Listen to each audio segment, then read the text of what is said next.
Hello everyone, and welcome to the LSE and to the Department of Geography and Environment to its first public lecture for the year, which is Why Cities Succeed and Fail Today.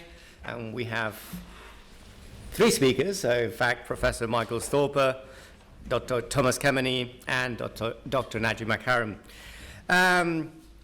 If you want to tweet about the lecture, you have a hashtag, which is LSE City, so you can broadcast whatever you're seeing here at the conference. And without no technical difficulties, this lecture will be posted online. It's my turn. My name is Andrés Rodriguez-Posse. I'm your chairman today. And it's my turn to introduce Michael Storper, who is the main speaker today in this Geography and Environment public lecture. And what can I say about Michael? I've known Michael now for quite some time, since the first time he came to the LSE, and I've been a co-author, but above all, a friend. And I think Michael is, without any doubt, one of the most prominent economic and human geographers today. In these fields, he is at the forefront of pushing the theoretical and empirical boundaries, and he is a very influential international policy figure. He has this very well-earned reputation as a shaper of ideas on globalization and on local and regional development, on institutions, or on the geographical implications of geography, of trade and technology flows. Many of the new concepts that many of us use today, things in economic geography, such as untraded interdependencies, face-to-face contact, or BUS, have been either coined or popularized by him. Michael has conducted path-breaking research in many areas.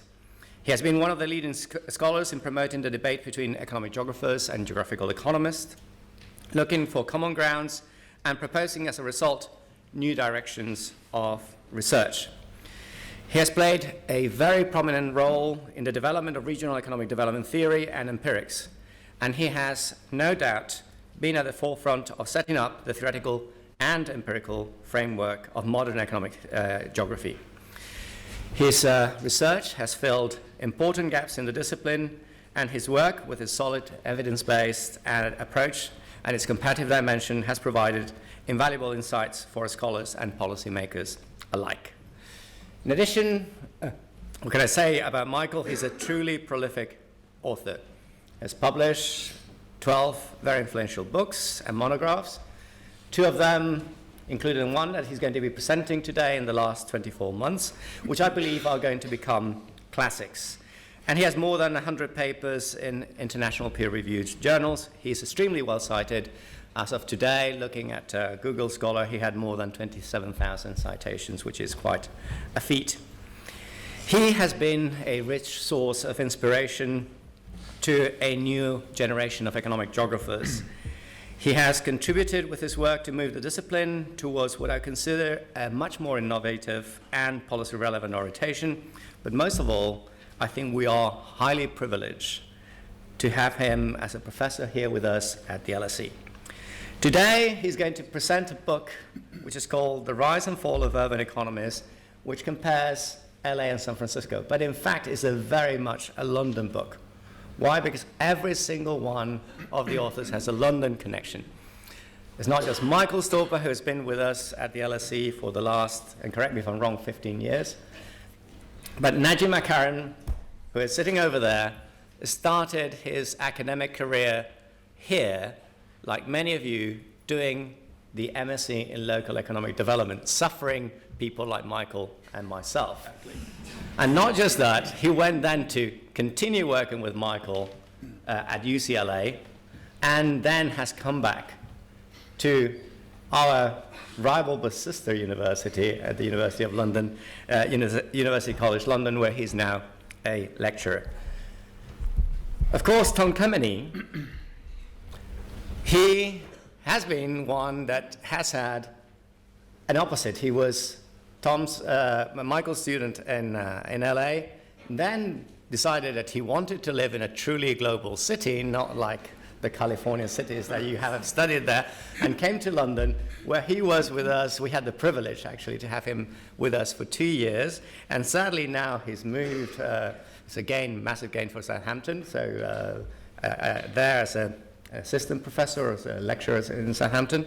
And I'm told that the only author, I don't know, who's Tanner Osman, and who's unfortunately not here, is also a Londoner, despite the fact that he has decided to go for smaller cities like LA or lesser cities like LA. So without further ado, I'm just going to leave you with Michael Storper and his presentation of the book, The Rise and Fall of Urban Economies. Thank you very much.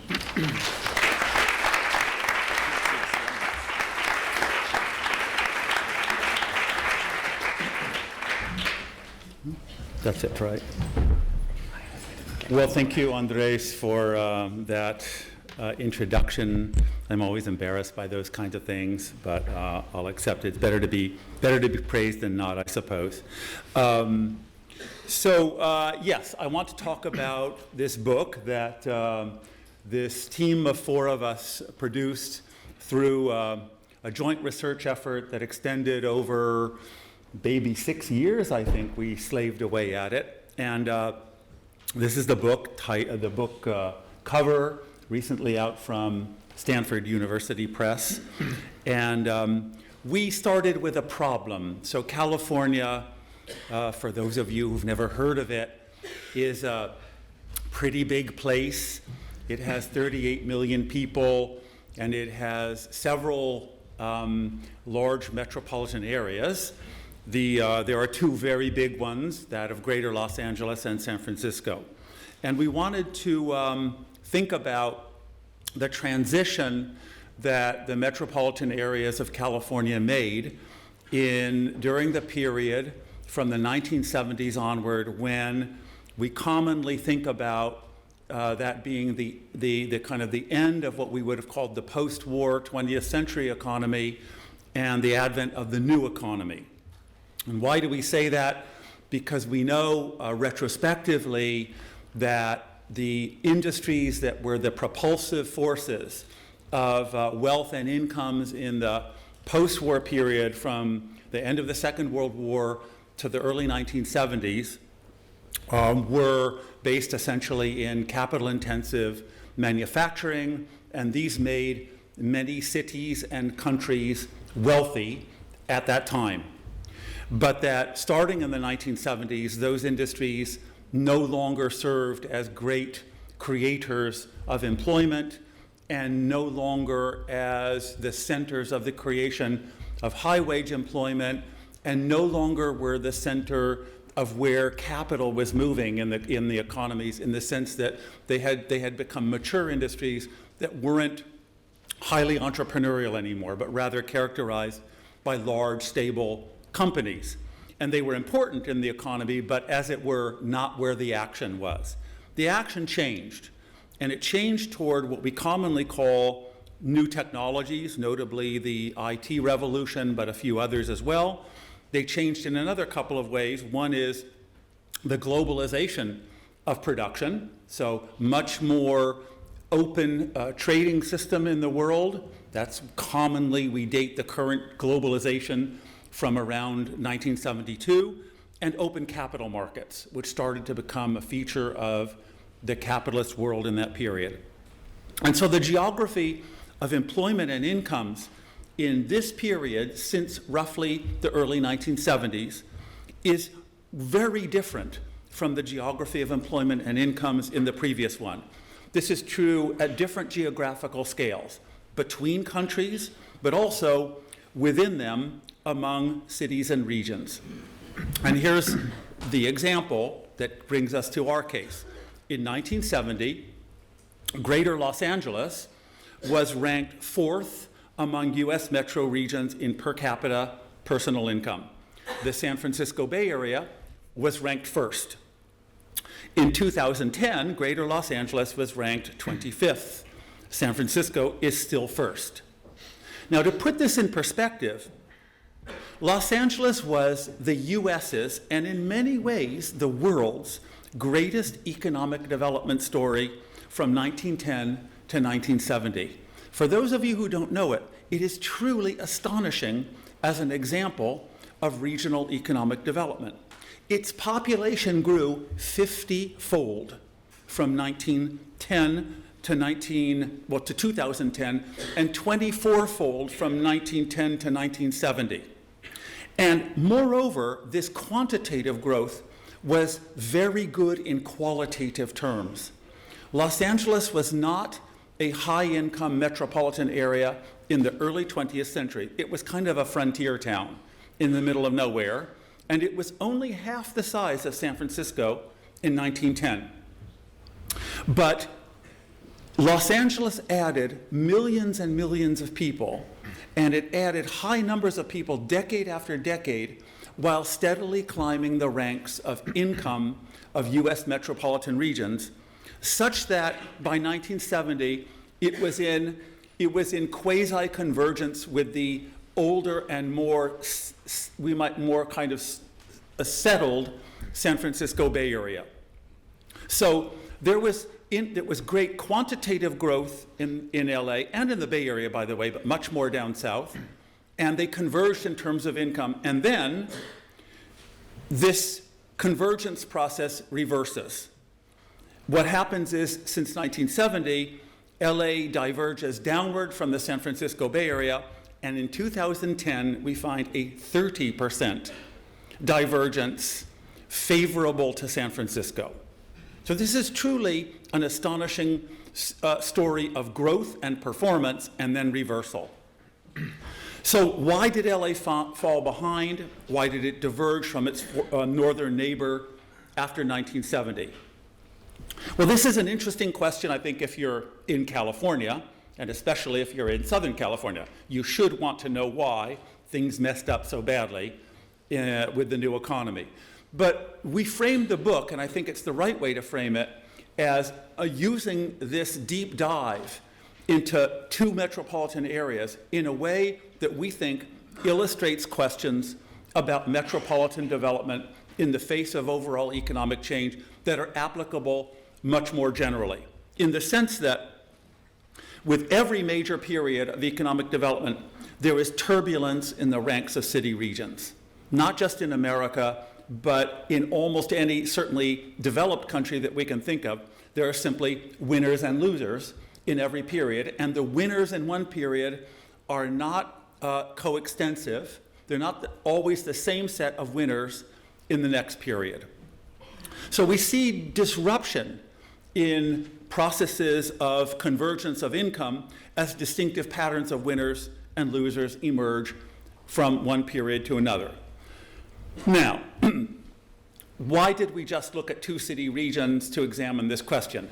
For those of you who are deeply immersed in the field of urban and regional studies, you know that there are large-scale comparative research, that is research using large numbers of city regions that try to examine and identify the sources of growth and decline across many metropolitan areas. In the United States, for example, there are 337 officially designated metropolitan areas. And we can compare we can identify, certainly econometrically, the characteristics of cities in relationship to their patterns of income and population change. And these structural determinants are pretty much a feature of the literature on cities and regions. So we know generally, for example, why New York is a lot richer than Brownsville, Texas. Brownsville, Texas happening to be the poorest US metropolitan area with a per capita income of about $23,000 US. To give you a comparison, San Francisco or Boston or Washington, D.C. have per capita incomes 3 times that level. Now, this is all within one country. This is not differences between countries, but within one country. So we're talking about very substantial differences in the level of economic development. And we know generally what the class of cities like New York or the high-income club looks like in relationship to the low-income club.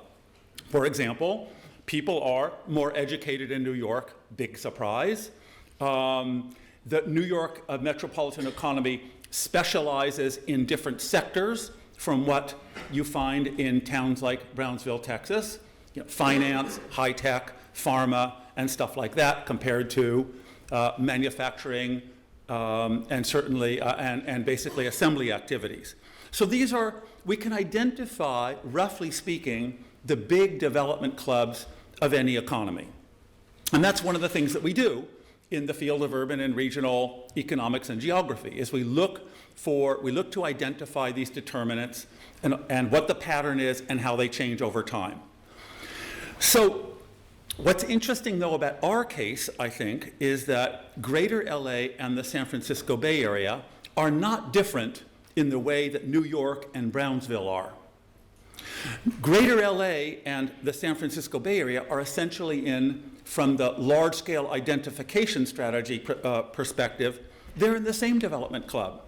Certainly in 1970, they are both big, rich, highly educated, with lots of science and technology, good and similar government structures, good natural environments.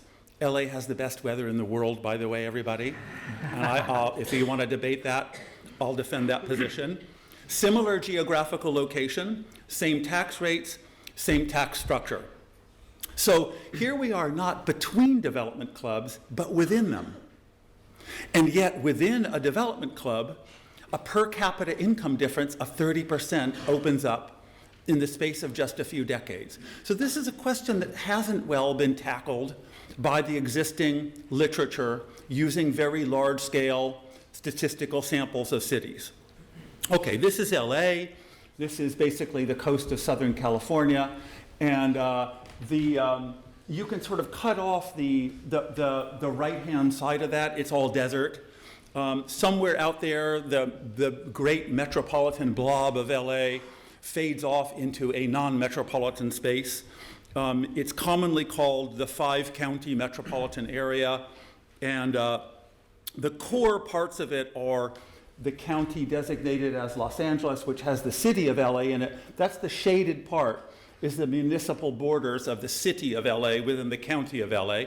County of LA is the biggest county in America. It has 10 million people in one county. So it gives you some sense of scale here.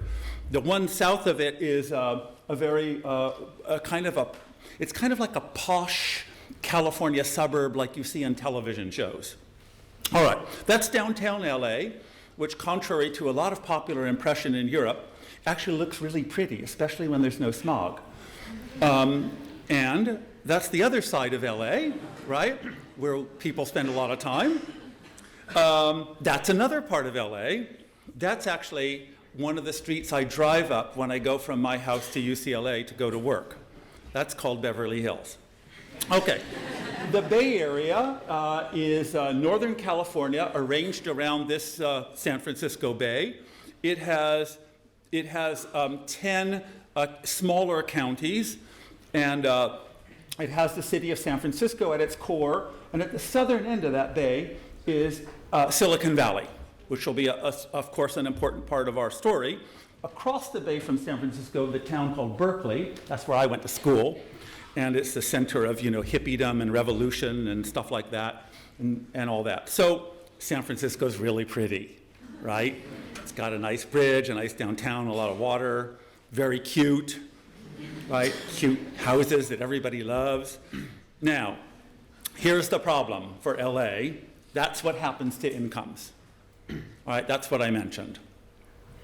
Now, some people said to us when we wanted to look at just these two cities, how representative is it?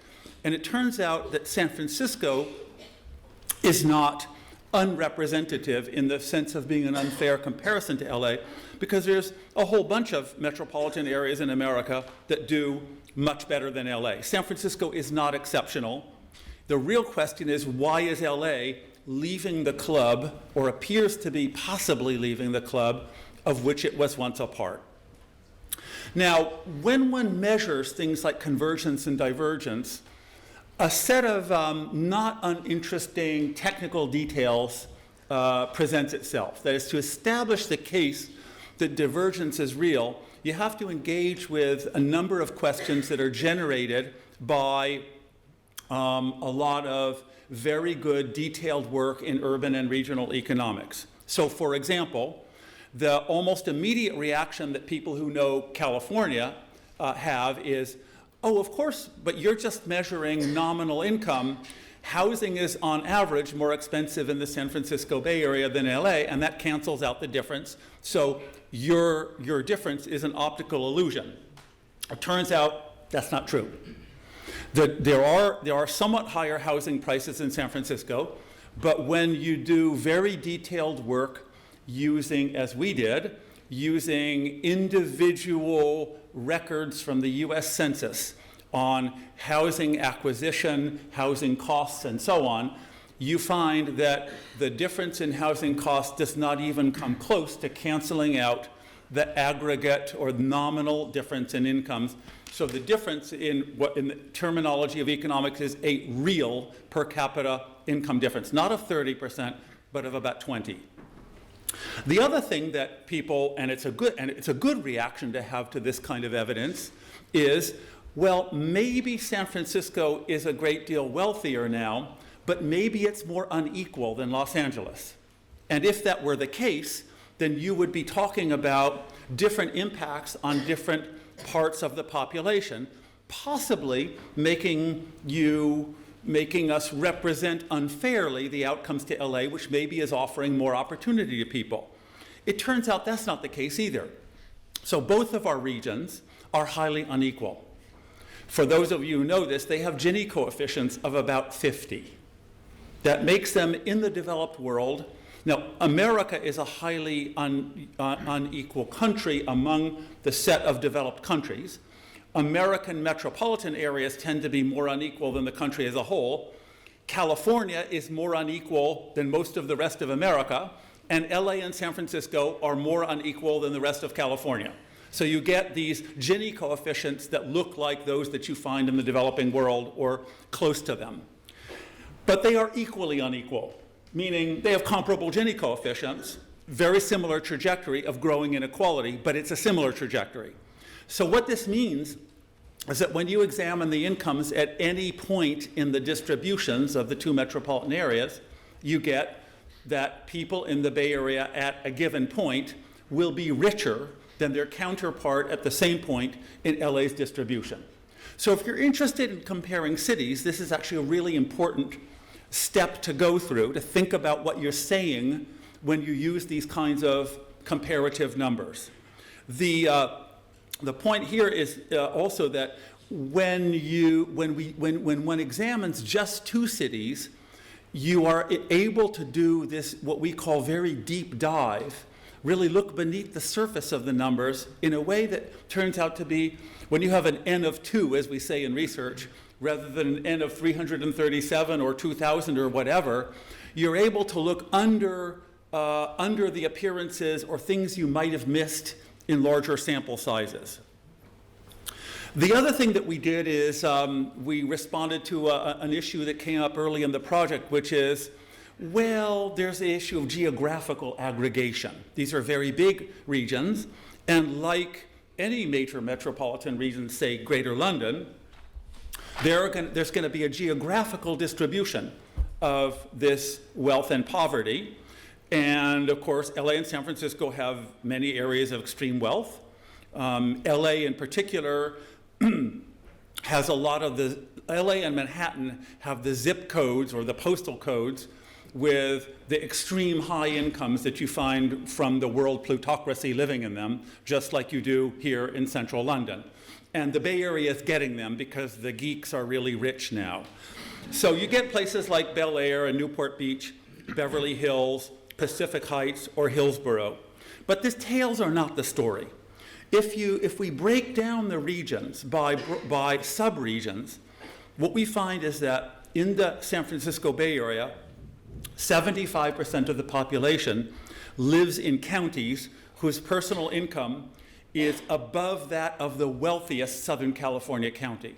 So we're not just telling a story about LA that is due to the failure of one of its subregions. It's rather a regional story that holds up. Okay, so I make those remarks because, again, these are important sort of ways of getting beneath the data and seeing methodologically what you have to do if you want to make a case about economic development in a comparative perspective, which I think many of us do. Okay, now, how do we explain this? The obvious point that almost everybody agrees on is that the economic bases of these two regions departed from their convergence with the advent of the new economy. The Bay Area is clearly the winner. It wins Silicon Valley. It refocuses its finance sector at the high end with open capital markets on investment banking and those kind of things. It's not like London or New York in size, but it is in the same market segments as the great world finance centers. And it subsequently adds on the growth of IT-related corporate headquarters, a lot of new companies that you think of in your daily life today, like, say, Apple, Google, Facebook, eBay, right, and on and on and on. Household names that are entrepreneurial companies in the Bay Area in the 70s and are corporate giants in 2015. Greater LA is not such a new economy. Greater LA had the US's biggest concentration of aviation, aerospace, defense in 1970. It loses a lot of it. It loses a lot of it through restructuring and because of the end of the Cold War. It also, LA loses a lot of its corporate headquarters. It had quite a lot of them, notably in agriculture, petroleum, mining, things like that. They leave. LA's economy grows in light manufacturing, such as clothing. Now, here's the success story of Southern California. The entertainment sector grows, meaning movies and television, or what is commonly referred to as Hollywood. And it also gains in transportation and logistics, becoming the West Coast's biggest port, and in container terms, America's biggest port, by capturing the trans-Pacific trade from China, the merchandise trade. And right now it's losing out in biotech. So this is an easy shot to describe it, but it doesn't explain anything. Here are just some quick figures where you pull out the key tradable industry groups in the two economies, and you can see some of the detail of what I showed there. But what stands out, of course, is that in terms of share of the local economies, and it's a story I'll come back to, information technology, that is Silicon Valley, the computer revolution, they were about equal shares of the two economies in 1970. So we'll see. LA was well positioned. Yet, when you look in 2010, you see that information technology is 4 times bigger as a share of the Bay Area economy in 2010 from LA. LA keeps the same share, the Bay Area multiplies it by 4. You can see the drop in the aerospace and defense sector from 3.4% to less than 1% of the LA economy. You can see the growth of the logistics sector, that's port. That's the port and trade sector. And you can see the growth of the entertainment sector from 2/3 of 1% to 2.5% in the LA economy. That's the big success story. So now, why are San Francisco specializations better for economic development in any kind of meaningful way? The answer is actually quite simple. They pay better wages. The San Francisco economic core is now composed of industries that pay higher wages on average. So when we look at a sample of the tradable industries in that region, they pay better than the tradable industries in LA. But here's another way, though, that I think a two-city comparison is particularly interesting. When you have very large samples of cities, you can't go very deeply into the activity base of the cities in a comparative way, simply because you lose your degrees of freedom in research. Things get too complicated. When you do two city regions like this, you can peer very deeply in. And here's what we found. Looking inside those sectors, like say looking inside IT, for example, we find that San Francisco is engaged in higher quality segments of the activities that it is specialized in, or it is engaged in what we call more sophisticated tasks in its work. So, in other words, so the difference between the two metro areas is what you do in broad terms, but also what you do within comparable areas of specialization. My high tech is not the same as your high tech. This is a point that fades away in virtually all comparative metropolitan research that uses rather aggregated categories like say, IT or making computers or doing aerospace. These are highly complex sectors with many subsectors within them, and oftentimes the numbers we use for large samples of cities simply mask that the differences are at this level, not entirely at the level of what you do, or in broad categories. So you can see this really clearly. These are very detailed breakdowns of types of professions or occupations in the economy. And this is in the IT sector. So these are what we call 6-digit categories. As any of you know who work on numbers know that we're getting pretty detailed here. And look at the differences in wages for people who are supposedly, at least according to the census, doing the same job. All right? So there might be, as we'll come back to, some unobserved source of heterogeneity. That's the way an economist would put it. And it is possible that this source of heterogeneity is, it's possible that it's personal, meaning you're a custom computer programmer in LA, and I'm one in San Francisco, and I make a lot more money than you because the census can't see it, but I'm just a lot better than you are, right? There's something about me that makes me more productive, but not in a way that the census can observe. That's actually it's a real possibility.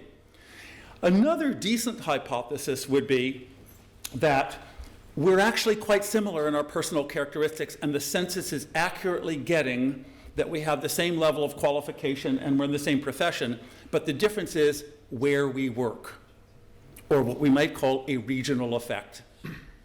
Either of those hypotheses would be very interesting. They've been played with a little bit in labor economics, but we do not have a lot of light that's shed on them. But they're very systematic and very dramatic, as you can see in the data that we dug out, and that you will never see in research on large-scale samples of cities. You just won't have this emerge. Now, a way to corroborate that is, and I can now I can give you at least a tentative answer to whether it's the personal characteristics or the region that matters. In America, we have data sets that enable us to take occupations in the economic census and to convert them into what's called the task content, meaning what kind of work you do, whether the work is manual, whether it's abstract, whether it's cognitive, whether it's not cognitive, whether it's routine, whether it's non-routine. And what you see is, if you look at the blue line and you look at the red line, there are a lot of other things we did in here to corroborate this. I'll give you the simple point. The Bay Area has gone to being an economy that has a much higher composition of abstract, cognitive, non-routine kinds of work. Or you can translate that real simply, highly skilled work that gets paid a lot, compared to LA, where the content in tasks of the regional economy has split apart from that of the Bay Area in a fairly radical way. And what this is suggesting is that the effect on people's wages, on why people in the same profession are making different wages, is probably a regional effect, that they're being made to do different things in their two respective economies. So, all right, so now this leads us, if you take that preliminary evidence, that we show that San Francisco's specialization went in a new economy way, and that there was a divergence or a gap opening up in the quality of specialization between these two economies. Then the question for our research is why? Or it's what we call a whodunit story, like in a Hollywood detective movie. And we actually organized our research project very much in this way. We decided, we had a very open mind about why the specializations and the work and the wages would go in such different directions from 1970 onward. And we essentially inventoried every decent theory we could pull out of the literature in urban and regional and labor economics and industrial economics, and we tried to the best of our ability to subject them to rigorous data onslaught. And so we organized it as sort of like pursuing clues, a whodunit story or a treasure hunt. So the question is why? Okay, now a principle, I think the first instinct one would have if one is coming from urban and regional economics is you would look to labor supply. That is, your instinct would be to say that the San Francisco Bay Area maybe either had a better labor endowment, a more highly skilled labor endowment, or that it was capable of attracting through migration a higher labor endowment and of essentially shedding its lesser skilled labor endowments, thus leading to a progressively wider gap in the quality of labor between the two regions. And this supply side, this supply of labor would then allow the different industries corresponding to that labor to locate and cluster and agglomerate in a progressively self-reinforcing sort of snowball type of action, driving a wedge in performance between the two economies. That's what we might call a supply-driven explanation for the unfolding of this divergence. In this kind of explanation that you find very much in the regional science and urban economics literature, the demand side of specialization fades into the background. We specialize by having or getting the right kind of people. Now, I'm caricaturing a bit here. Of course, in any kind of realistic explanation, we know that it's something like we call constantly reversing causality, right? You get supply side, it brings in demand. You get more supply, you get more demand, and what happens is they go like that. But you have to start somewhere if you're looking at a kind of empirical question like this to figure out what started it, or what threw the switch that drove these different pathways of evolution. Otherwise, there's nothing that you can say that's ultimately determinate or useful about divergence. So the problem, of course, is that merely saying, well, yeah, the labor endowments are different, it's circular. It doesn't cut into the circle of causes, and it doesn't tell you anything about this chicken or egg question. What started it? Was it the labor? Was it the supply of labor or the demand for labor? And for any kind of meaningful application of research, we've got to know this. We have to know what buttons to push in policy, if we have any buttons to push at all, or at least in what sequence we would push them. So we think that the preponderance of evidence in our case suggests that the labor supply is not what did it. Okay? And now we don't have a perfect proof of this, but we have some pretty good evidence that suggests that supply alone wouldn't have been adequate to throw the switch. Because, first of all, the things you would expect if it was supply alone is that you'd expect a big gap in skills at the beginning. So something is there that signals to firms in different kinds of firms, we're going to go to San Francisco and we're going to go to LA. You would expect this to be the thing that sets it off. You would expect there to be a widening gap in the levels and distribution of skills in the labor forces of the two regions. And you would also expect wages for people with similar skills or characteristics to be roughly similar. In other words, you would expect the difference to be in the proportions of different kinds of people in the regions, right, that would have thrown the switch and said, the supply for my kind of labor is in the Bay Area, the supply for my kind of labor is in LA.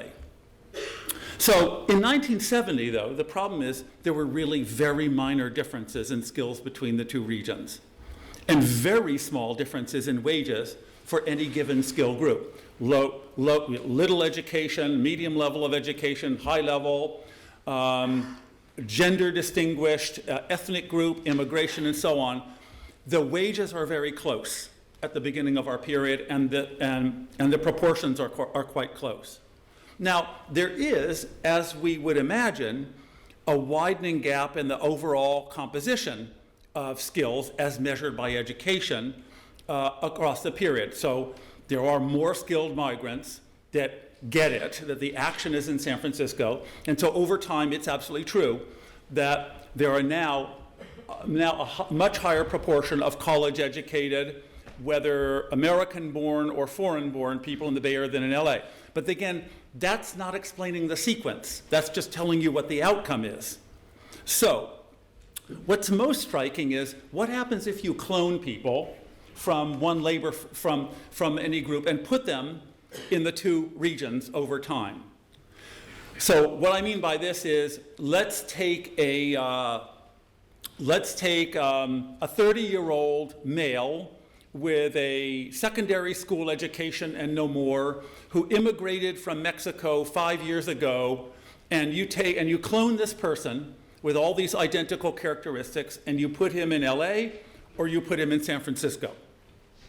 What happens is that gaps in wages within these categories of people open up that are much bigger than the overall gap in the distribution of types of people or the composition of the labor force in each region.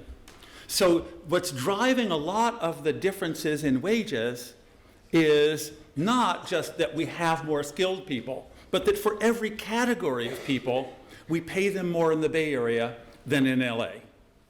So in other words, if you cloned yourself with exactly your same characteristics, at the end of the period, you'd earn a lot more in San Francisco than in LA, and it's true for almost every control group that we could identify in the labor force. And again, here's the value of a deep dive, just two regions. You can really work the labor force data in enormous details in ways that you can't do with large samples of cities. This stuff simply wouldn't be on your radar screen in very large samples. So there's just some examples. Take a university graduate and clone them, and the Bay Area does a lot better. Take any category, take your immigrants and stratify them by educational attainment. The gaps open up that are simply enormous, especially from high school on up, and especially as you get to skilled ones.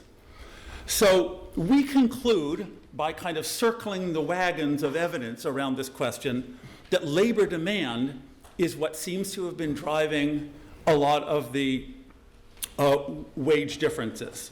So the ending point is that all skills are better rewarded in the Bay Area. And we think it means that the transition was driven by labor demand. Now, this is not a proof in the sense that we would consider it a proof in urban economics with a large-scale sample and some fancy econometric techniques.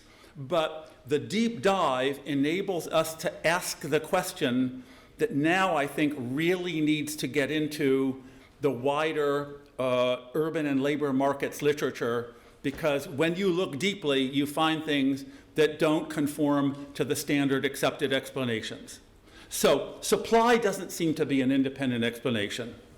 Now, I would, but just by the way, say on this is stuff that makes us very, very skeptical about fashionable supply-driven policy recommendations that you have out there in the urban policy world, like every city should become creative and attract creative hipster people, because by some miracle, if you get the creative hipsters, your economy, meaning your firms or your demand side, will follow. Our evidence suggests that it might have been the reverse. People go to where the jobs are, right? The jobs don't go, or at least in this instance, to where the people are. So we're back to the whodunit story, okay? Having sort of looked at that one, why did specialization change so differently? And I think clues you will now find if I tell you three little stories.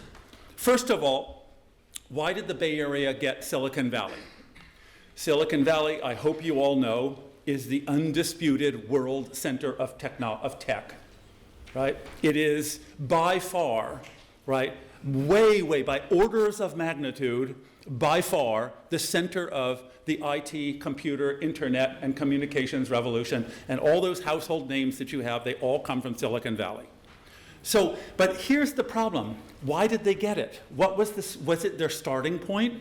If you look at LA in the 1960s, LA had extraordinary endowments in semiconductor design and manufacture because it had the military industries that built the best, most sophisticated semiconductors for using in guiding airplanes and missiles and making the communications systems for guiding them work. So the companies in LA that were in the defense industry were the big early producers of good semiconductors.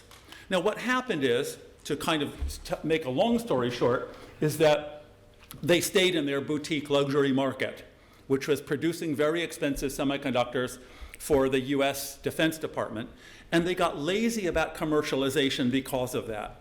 Now, in San Francisco, it was not a foregone conclusion by any means that they would become the world center of semiconductor manufacturing. Hewlett-Packard had existed since 1938, and it had the federal government, meaning defense, as a client too. So actually it was just kind of like a Northern California version of the big defense companies.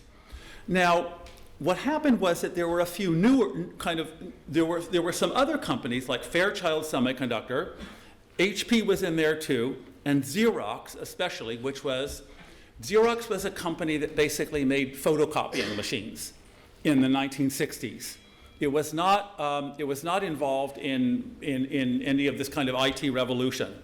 But Xerox set up a research center in Palo Alto called Xerox PARC, Palo Alto Research Center. And it was at the Palo Alto Research Center, as it turns out, that the first ideas about commercialization of semiconductors for sort of ordinary products emerged. One of the people who worked there at the time, who was now a professor at Berkeley, he told us essentially that the Xerox PARC was this kind of very strange research center. It's now very famous in Silicon Valley folklore. And what it did is it mixed, as he put it, hippie academics and buzz-cut engineers. Now, in the context of the San Francisco Bay Area, that's actually a very meaningful statement, because San Francisco was the center of the American counterculture, but a lot of the scientific or academic scientific establishment of the Bay Area was more counterculture than it was mainstream culture at that time. And this culture, these two cultures actually mixed at the Xerox PARC Center. And what happened was that this academic hippie technology connection, they were anti-Pentagon, a lot of, especially the academics. And they were interested in the revolution of daily life. What they wanted was to make technology as a way to simplify, I'm saying because we know where it led us, and improve our ordinary lives, right? Now, this isn't just sort of a quote from one person. It comes from the man himself, Steve Jobs. Steve Jobs, he gave a commencement address at Stanford in 2005. And at the end of the commencement address, which you can look at on YouTube, go right to the end, like the last 2 minutes, and what he says is, you want to know what really inspired me? It was what's called the Whole Earth Catalog. Whole Earth Catalog was the Bible of what's called the alternative technology movement in the late 1960s and early 1970s in the San Francisco Bay Area. And it was a manual about new technologies and making them appropriate, useful, simple, beautiful, and not luxurious. And so, DeGooid, Steve Jobs, and a whole bunch of other people have talked about the importance of what they call this mixing of milieus that happened in the San Francisco Bay Area, so that actually the buzz-cut engineers, the people who were working for the Pentagon and in the older firms like Hewlett-Packard, They met through Xerox PARC and a whole bunch of other fora in the Bay Area, and they got the idea that, yes, we might be able to do something new and interesting with this. This never happened in Los Angeles. The client groups of the aerospace firms that were making the best semiconductors in the world were all defense, and there were no hippies to talk to, or they didn't want to talk to them down there. They were probably too weird. Okay, so there were no milieu-crossing social business networks in greater LA to draw the technologists out of the old economy and into the new economy, and that's pretty much true even today. I'll show you some evidence on that. Moreover, this vision of things leaked into Bay Area leadership very early on. There's an organization of basically the entire top corporate structure of the San Francisco Bay Area called the Bay Area Council. And it sees the virtues of this mix early. It creates an inclusive coalition and formalizes the belief structure that, yes, we are the center of the new economy. We know this because we studied 30 years of their reports, and we did content analysis on the different leadership groups in the two regions. So we're not making it up from a few quotes. We have a systematic content-based evidence on how the leadership groups in the two regions saw themselves at the beginning of the new economy age. Second story, biotech. So biotech, this exactly mirrors what I just told you about IT in terms of the two regions having very good factor endowments at the beginning, but taking them in different directions within the new economy. So biotech is developed in the late 1970s. The science for gene splicing is developed simultaneously in Los Angeles and San Francisco. In the University of California at San Francisco, which is the medical branch of the university, by two people, Cohen and Boyer, and at the City of Hope Hospital in Hollywood. You can see the names. Stanley Boyer actually attempted to go down from San Francisco to LA, and he attempted the first startup in Los Angeles.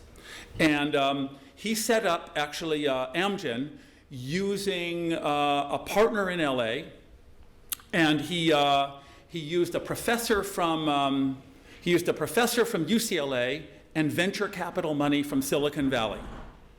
And he set up a board for Amgen, which, by the way, is the world's biggest independent biotech company today. I think it's just been bought up by someone, but it's the world's biggest biotech company. Its board was shared by people from Caltech, California Institute of Technology, UCLA, and University of California at Santa Barbara, all three Southern California universities. And it goes into big research leading to the sequencing and cloning of hormones and all kinds of things. But early on, Amgen, so it gets established in Southern California, not in the Bay Area, but early on, the scientists are kicked out of management. So what happens is that it goes for an IPO, an initial public offering, to raise big money because it's facing a bankruptcy. They bring in, it's the first one to go for an IPO, they bring in New York financing, and they bring in a management team from Chicago. So what they do is they model Amgen after the kinds of firms that we know from the old economy. A big firm, they put a stable workforce, a division between managers and the scientist workers, or what we might call very Fordist. It's very successful on its own terms. That's not a problem. Amgen turns out to be probably one of the best places to work in the biotech industry. Stanley Boyer retreats back to Northern California. He teams up with a young entrepreneur from the IT world and creates a new form of firm that is co-run by scientists and managers called Genentech. The Genentech model of what we might call science-based capitalism is rapidly imitated in the Bay Area. And they create a network with a lot of rotation in and out of firms, where the scientists are encouraged to keep publishing, doing academic work, bringing in new ideas, and they're encouraged actually oh, fine, you can work for Genentech, but you can start up another firm too if you want. That's not our problem. We just like in this for the innovation. So what you get in the Bay Area is a system where, over time, The scientists and the venture capitals in biotech look just like the scientists and venture capital people in IT, meaning they've worked with one another, they're going in and out of companies, they're failing, they're succeeding, and you get like a sort of an ecosystem of networks in the Bay Area. So Bay Area has no big hit firm like Amgen, but many biotech firms. You get in the Bay Area a big cluster, whereas in LA you get one big successful standalone firm isolated from its regional environment. You get deep and wide entrepreneurial networks in the Bay Area and hardly any LA. So the result is today, the Bay Area is the center of a big cluster and LA isn't. Now, third little story is Hollywood. Hollywood is actually LA's success story, and it relates to the new economy in an interesting way. So this is an LA cluster that is stronger and bigger than ever. Greater LA has 48% of US employment in this sector in 1990, 59% today. In the urban and regional business, we would call this like a total supernova cluster. There's almost nothing observable of these kinds of shares of geographical concentration that you can find anywhere. And Hollywood was actually a new economy industry before its time. In the 1950s and 60s, it was like a factory system. It's what used to be called the studio system. The stars would come to work in the studios every day at 8 a.m., and they'd stay till 5. The carpenters, the photographers, the electricians, they'd all come to work, and they'd crank out movies on an assembly line. And the reason they could do this is that each of the American movie studios, it owned its own theater chains. So they had monopolies. That means that if you were in Pittsburgh, you had to go see movies made by Warner Brothers. And if you were in Chicago, you had the choice between MGM and Warner Brothers, but not any of the other studios. And what happened was that system broke down because the American government broke up the studio chain, that forced the studios to sell their movie exhibition theaters so they could create competitive local markets for exhibition. And then television came along and cut into the audience. And so Hollywood was faced with this huge crisis in the 1950s, which is our cost base is way too high, our products are too standardized, we have to innovate, and how are we going to do product differentiation? Well, we have to now totally change our production organization. And so what they did is they created a flexible networked production system consisting of project-by-project work, or what's called an ecosystem. And it functions just like Silicon Valley or the biotech cluster. The problem with it is that it's too small to float the Southern California economy. Silicon Valley is proportionally 4 times greater than Hollywood, and there's a lot more spillover. Hollywood speaks the language of art, not of engineering and science. And Hollywood's leaders, as one of them told us, I really don't know much about LA. I have a house in Malibu, another house in Beverly Hills, an office in Century City, and an office in Manhattan and an apartment in Manhattan, which gives you kind of an idea of the mental geography of the leaders of Hollywood. Okay, so chasing down these clues now. So these stories and others that we examine in this book, in aviation, logistics, and other key tradable sectors, they suggested to us that the economist stories that we test in the first few chapters of the book about endowments and prices, they get us only so far. They are important contributions to the story, but they're not the end. So we took on the question of why were the endowments transformed differently in the 2 regions? And there, we took on a story of testing a whole bunch of other forces. The economic development policies, the beliefs of leaders, the structure and network of leaders and community involvement, entrepreneurship, social capital, and political preferences. So in the book, all of these are subjected to empirical examination. And what did we find? And this is really, I'm going to summarize quite briefly, but you'll see the conclusions are really strong. First of all, formal economic development policies like mega projects, infrastructure, tax levels, and labor training had no discernible effect on the divergence, with one exception I'll return to in a minute. Neither region had significant deliberate cluster or specialization policies. Silicon Valley was not made because people in government in the Bay Area decided to make a cluster, nor was Hollywood, nor were the biotech clusters. Both regions, by the way, have chaotic and minimal data on their economic development policies and what they cost. So this is another interesting discovery, is that billions of dollars are spent on things and government can't tell you what they're doing, what it costs, what the opportunity costs, or anything like that. And I mean, we really tried. Okay, then we looked into something we call beliefs and worldviews. Now, Douglas North, who got a Nobel Prize in economics and institutional economics, says, beliefs have a recursive relationship to development. So like I mentioned a minute ago, we did content analysis on 30 years of reports by major regional business roundtables and networking forums. Association of Bay Area Governments, Southern California Association of Governments, the Bay Area Council, the LA Business Roundtable. So these are both public and private, we might say, talk shops for the elite. And we found huge differences. Southern California hardly ever mentions the new economy in self-describing.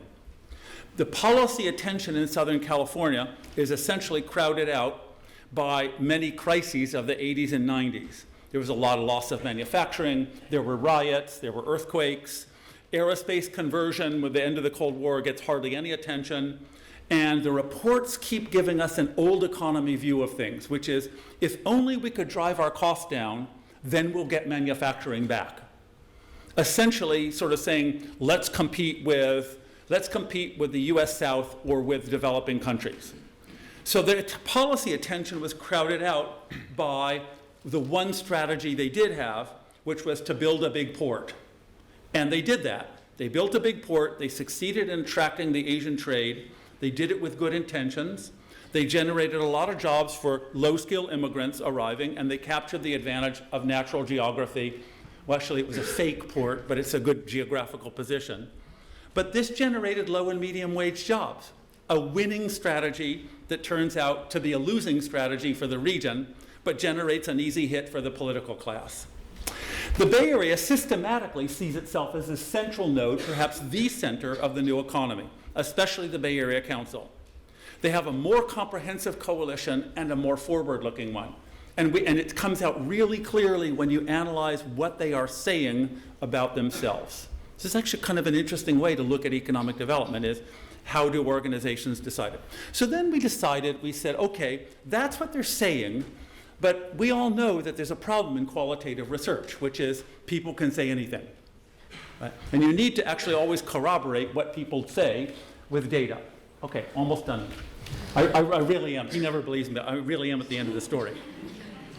So we actually did an analysis of the networks, meaning that we took the top corporate leadership of the two regions, and we looked at how they sat on each other's boards of directors, and also how those boards of directors crisscrossed over or not into various other kinds of prominent organizations in the regional economy, like foundations or non-governmental organizations. And what we find is that there's a radical difference in the leadership, in the objective leadership structures that emerges.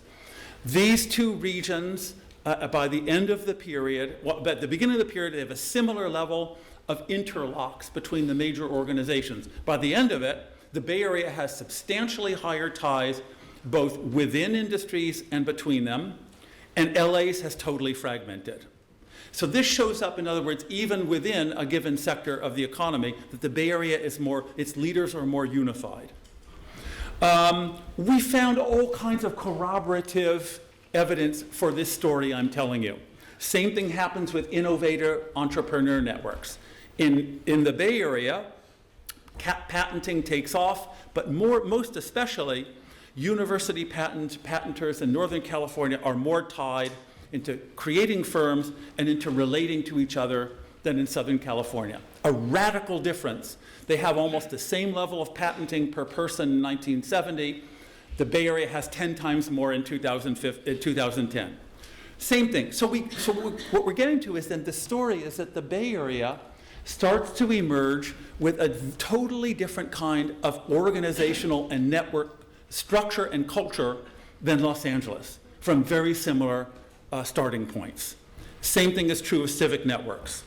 All right, so this is what we call, and this is kind of the point of it, This is what we call the relational infrastructure of regions. There's nothing exceptional in the beginning in the Bay Area. In fact, the Bay Area looks very similar in 1980. It looks like the IT revolution happened. They're already starting to go down a normal product cycle. They're creating factories all over America that look just like any other factories.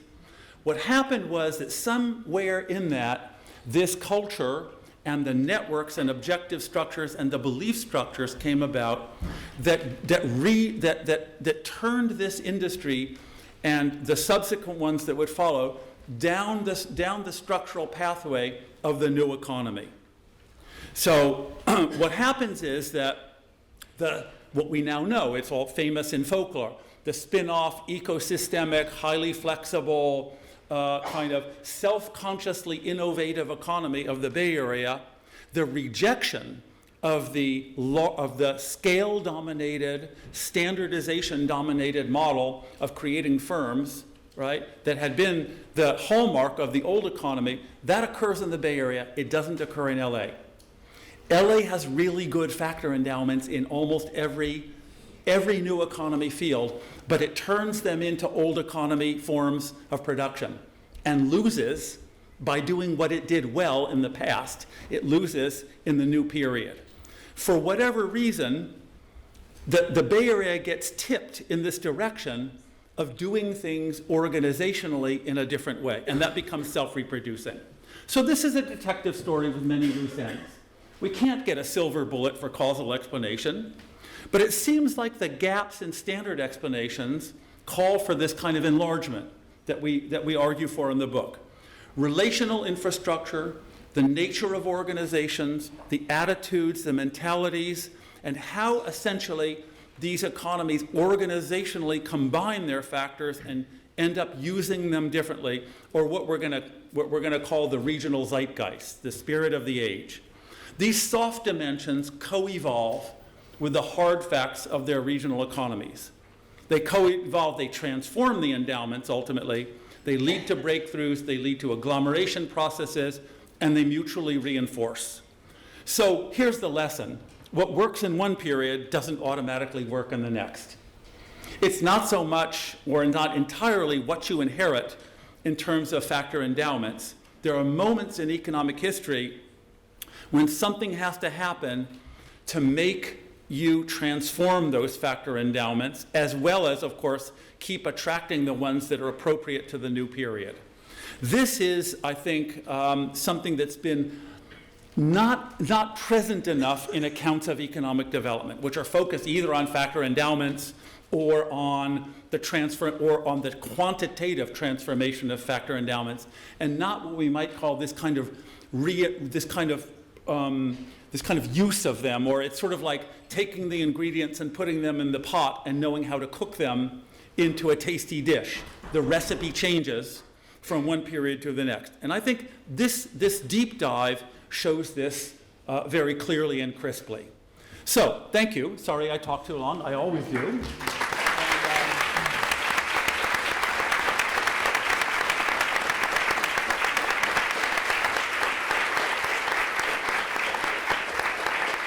I think we want to turn over the questions to Tom and Naji. Certainly, yeah. We got, thank you very much, Michael. Mistakes I made, they can now clean up. Thank you very much, Michael. We got a few minutes for questions from the audience. So who wants to start? And the questions can be, as Michael said, directed not just to Michael, but also to Tom and to Naji, who are sitting next to me. Yes, over there. I was wondering, there's a microphone coming. Well, it's really two questions. First question is the obvious one, which is why doesn't, if an equivalent person can make more money, 20% higher in real terms in San Francisco than they can in Los Angeles, why doesn't internal migration eliminate that? That's a narrow question. The broader question is this, did San Francisco have an alternative strategy in the 1970s? In other words, to some extent, what evolved in San Francisco, was it a question of necessity being the mother of invention? It seems to me that LA had a very clear alternative strategy, and it had kind of an inbuilt base which it could conceive of as continuing, whereas maybe San Francisco at that point in time was kind of forced because to be honest, you never really give an explanation for why this alternative relationship infrastructure evolved in San Francisco as opposed to LA. And so I'm wondering if it isn't a question of necessity being the mother of invention, because there was not such an obvious alternative for San Francisco, so they had to invent themselves.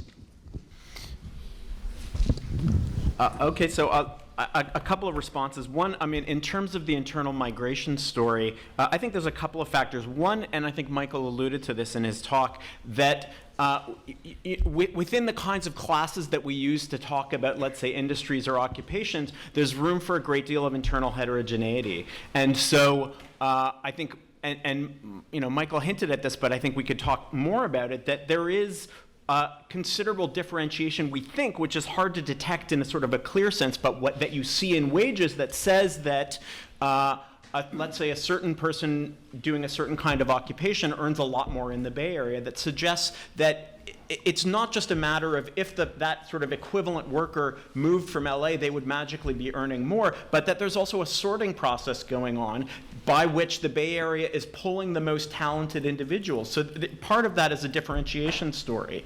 I think to your, and I'm sure we could say more about it. In terms of the second question, I think, and again, you know, Michael talked about this to some extent, but there's a moment at which Fairchild, for instance, in the 1960s, and so in the early 1960s, there's what's called the McNamara Depression. Robert McNamara is the Secretary of Defense, and he does this big sort of drawdown of defense spending. And at that time, both the Bay Area and Los Angeles are engaged in semiconductor production at a large scale with the major client, really the singular client being the Department of Defense. And the two regions respond, their companies respond very, very differently to that crisis. LA sort of hunkers down and thinks that it's going to, you know, just you know, make it through, whereas companies like Fairchild in the Bay Area explicitly say, we're going to change our orientation as a result of this shock and shift towards more consumer-facing applications of this technology. So, I mean, that's one particular anecdote, but it suggests that their situations weren't all that different, but because of their sort of organizational ecology, they responded to them in very different ways. More questions? Well, I could just a little comment on that. First, I think that your first question deserves a little bit more attention and respect, actually, in the sense that I don't think we have actually an answer to why the plumber who went to LA didn't go to San Fran, apart from maybe he just doesn't know that the average income of plumbers in San Fran are the same as in LA. That could be one explanation. But it is a good question. So, and it's an important question, because in economics, you would expect them to move to San Francisco. So, Michael, do you have anything to say about that important question? No, I mean, look, there's a quantity issue there, meaning, let's say you're a Latino in LA, and you have some cousin who's gone to the Bay Area, and the cousin says to you, I'm earning a lot more money than you are. And you say, well, maybe I should come up there. This is the information question. Are you informed enough to know you're making a lot more money, but there's not as many jobs up there? I'm down here. I'll make less money, but there's more jobs. But there's another thing about the wage setting thing, which I think we don't get deeply enough into in any of the literature. It's the effect of experience on wages. You clone these two people. You send one of them to the Bay Area, and one of them stays in LA. But you put them in different environments, and what happens is the opportunities for them to do learning on the basis of their initial endowments is different, and it drives a wedge into their wages. Those are all kinds of, you know, like further work type testable propositions that emerge from this kind of examination. All right, Run.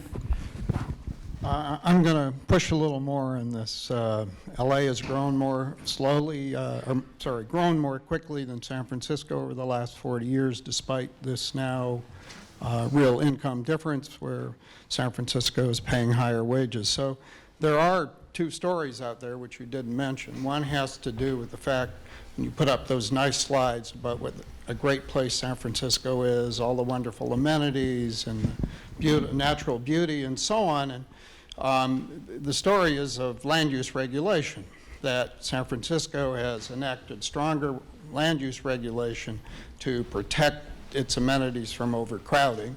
That's resulted in more sorting of high-income people into San Francisco and higher housing prices, where, again, housing prices in San Francisco are twice what they are in LA. The other story, which you didn't mention, is Mexico, right? We moved 10% of the Mexican population to the United States. LA is a lot closer to Mexico than San Francisco. Any comment on that? Sure. Talk about housing regulation, Yeah, Tom? sure. I think So, I mean, these are obviously big questions, and they're the kinds of questions that we've received many times. And I think we have what we found to be some reasonably satisfying answers to them. In terms of land use regulation, of course, we're familiar with this sort of hypothesis that land use regulation ends up being sort of a gatekeeping function and selects on income rather than population.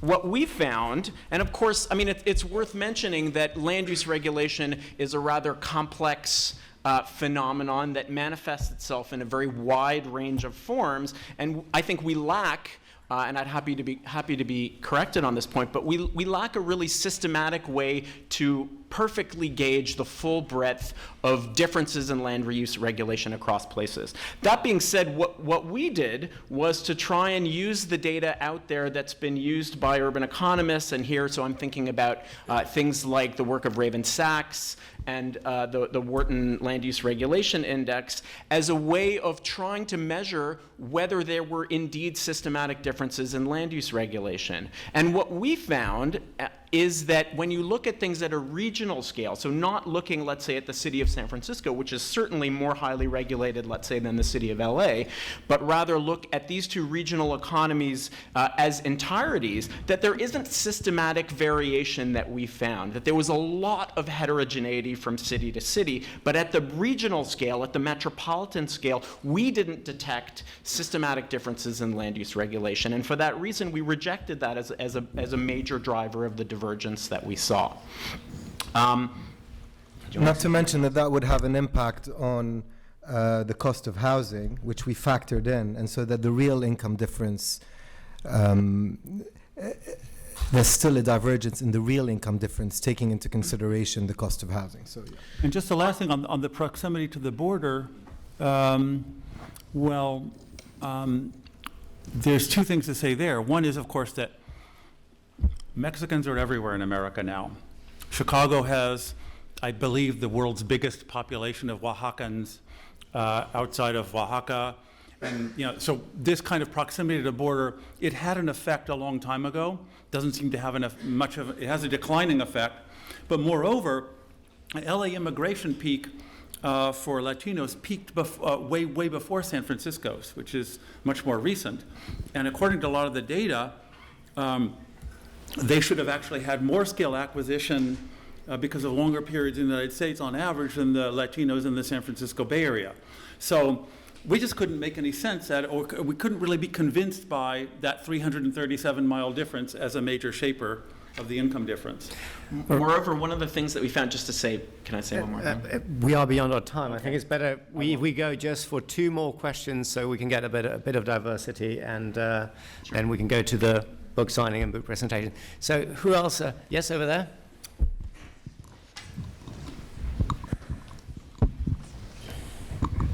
Thank you.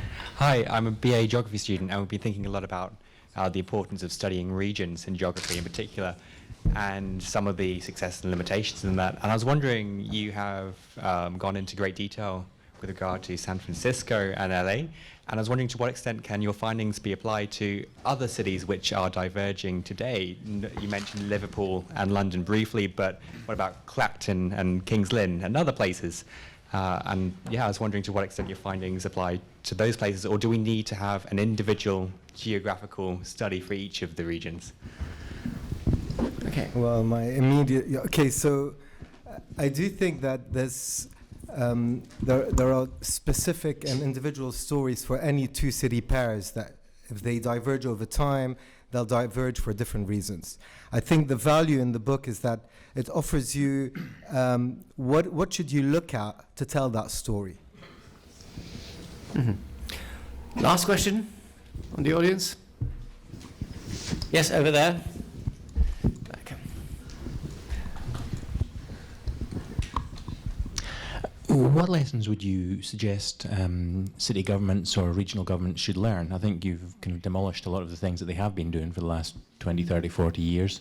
If there were 3 or 4 things you could send them home with as things they should learn from and probably do things rather than don't do things, what would they be?